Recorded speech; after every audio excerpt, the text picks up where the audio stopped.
আসসালামু আলাইকুম। আমরা কথা বলবো এখানে এক ভাইয়ের সাথে। আপনি আগামী জাতীয় সংসদ নির্বাচনে এদেশে কোন দলকে ক্ষমতায় দেখতে চান?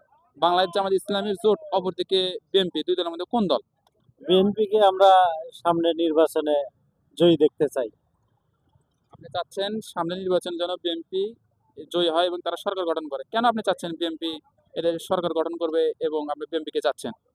বিএনপি এখন উদীয়মান তরুণ, মানে দেশ নায়ক চলে আসছে পুরুষ মানুষ, আর পুরুষ মানুষ তো দেশের জন্য অনেক কিছু। আমাদের অনেক দিনের গ্যাপ ছিল, বাংলাদেশে পুরুষ মানুষের রাষ্ট্রীয় ক্ষমতায় আসুক, কিন্তু এখন সেই আমাদের তারুণ্যের অহংকার তারেক রহমান দেশে আসছে। আমরা নতুনভাবে দেশ পুনর্গঠন করার জন্য তার কাছে আমরা আবেদন করি আর কি। আপনি চাচ্ছেন যে সামনে এই দেশ নেতৃত্ব দিক কোনো পুরুষ মানুষ, আর মহিলা মানুষ আপনার নেতৃত্ব চাচ্ছেন না।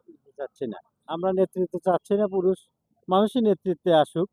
আর পুরুষ মানুষ নেতৃত্বে আসলে আমাদের দেশের অনেক উন্নতি হবে আশা করি আমরা। আর তারুণ্যের অহংকার, তারেক রহমান, তারেক রহমান নতুন ভাবে আমাদের দেশকে পুনর্গঠন করুক আর কি। ধন্যবাদ আপনাকে।